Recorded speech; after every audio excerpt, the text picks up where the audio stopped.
Welcome back. The Uniform Civil Code debate is back after 3 left MPs have opposed a private member's bill by saying the government is trying to push UCC with an ulterior motive. The BJP has slammed the secular hypocrisy of the left by saying that this is plain appeasement. The question we are asking tonight is, what is the problem with hard secularism? Let me open this up. Sanju Verma stays on, Shehzad Poonawala, Vivek Srivastava also with us, and joining us Vinay Viswam, Rajya Sabha MP of the CPI. Mr. Biswam, let me begin by asking you, the sum and substance of the argument made by the left is that the Uniform Civil Code will damage the communal harmony. You've highlighted inequalities, you've called it a bill with ulterior motives. Could you please put that in perspective for our viewers, sir? Of course. I am one of those MPs who moved that resolution under Rule 67. Nobody can question that principle to have a uniform civil codes. But any piece of legislation in a country should be taken into account in the socio-political backgrounds in which such a law is being enacted. What is India's situation now? There are crores and crores of people belonging to the minorities. The Muslims, the Christians, the Sikhs, the Parsis. That is why we call this great country. Is this about minority, majority, or this is about equality, Mr. Viswam? I want to understand that from you. Please, sir, please, sir, I have a request to you. I have only few minutes. Only if you allow me to speak, I shall participate. Otherwise, kindly let me go from this debate. This is the practice of your channel always. If you allow me to continue, I shall continue. Otherwise, I am ready to leave now. Don't jump into my mouth. Make your point, sir. I came for a discussion, not for a quarrel. My point is very clear. Absolutely. This is an attempt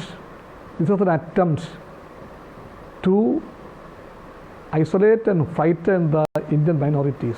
It comes after the CIA, the NRC, the abrogation of Article 370, and of course the demolition of the Babri Masjids, and now one more agenda of the RSS, that is Uniform Civil Code, has come to the core.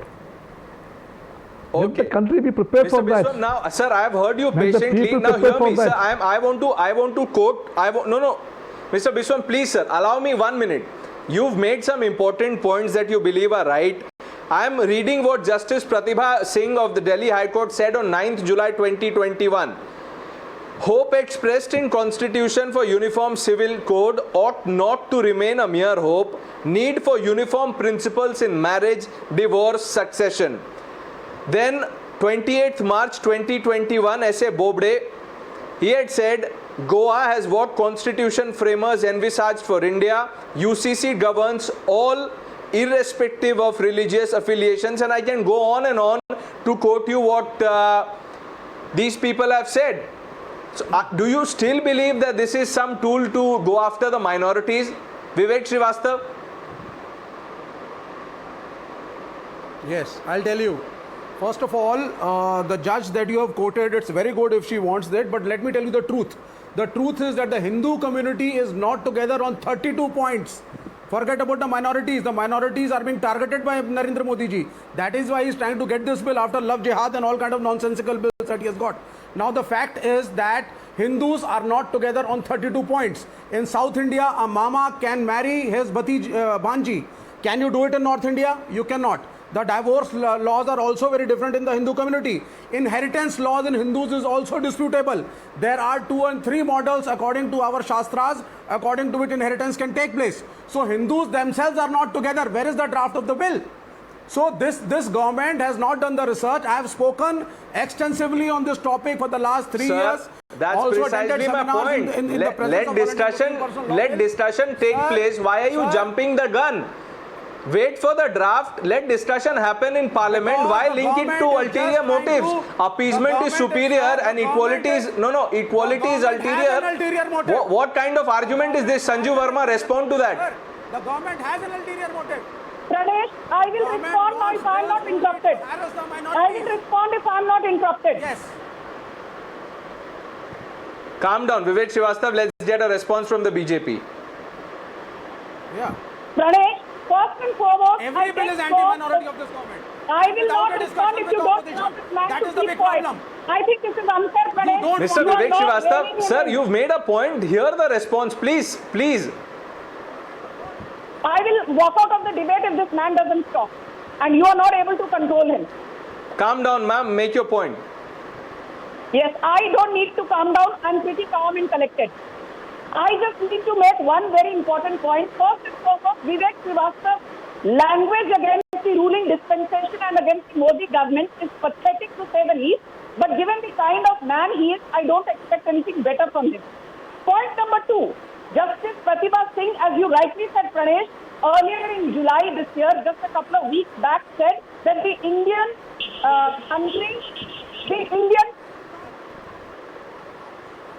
the Indian diaspora is increasingly becoming very homogeneous. Hello? We But can this hear bill is you. nothing Go but a ahead. farce. Make your point. We can hear you, Sanju Verma. And it is coming only to target the Muslims. Nothing else. The Indian diaspora, Vivek Srivastava, The you Indian had a diaspora- chance to say, let's get the response. Please do not interrupt. Quickly, Sanju Verma, make your point, please. the Indian diaspora is increasingly becoming homogeneous and the barriers of caste, creed, religion are getting dissipated and it is time to look at the Uniform Civil Code.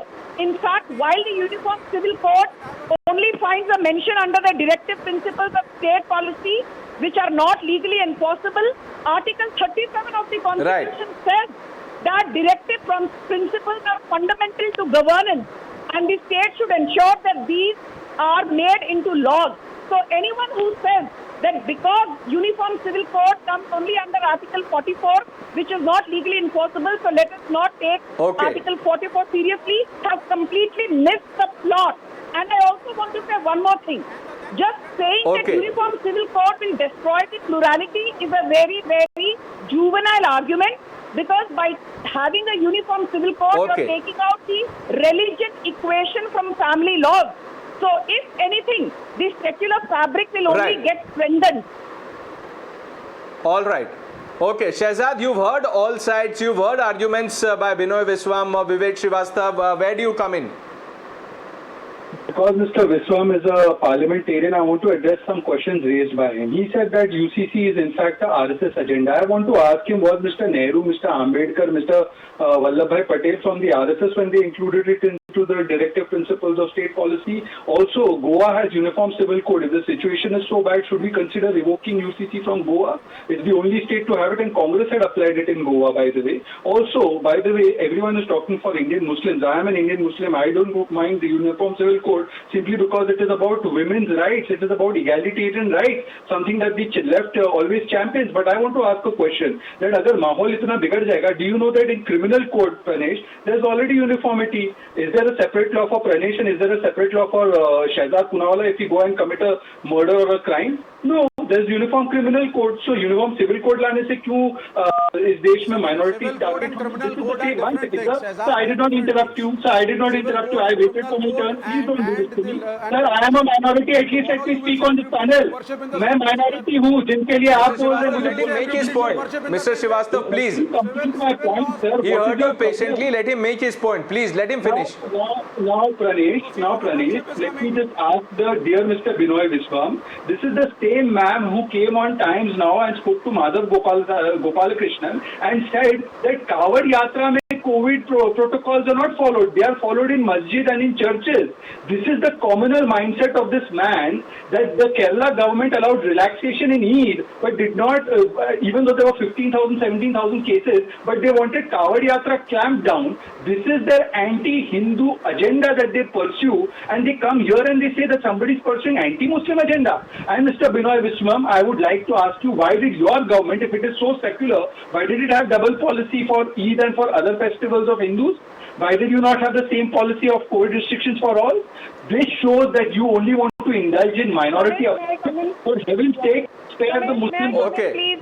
We don't have much time on the show, but I want to give the last word to Mr. Binoy Viswam. He's taken out time to be with us on the panel. Mr. Binoy Viswam, you've heard the arguments from Sanju Verma of the BJP. You've heard what Shehzad has said. The last word to you, sir.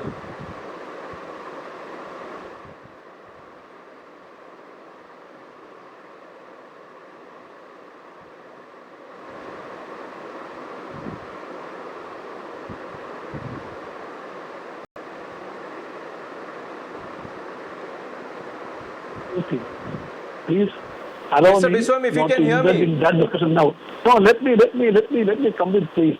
My only point is that in the Constitution there is Article 44.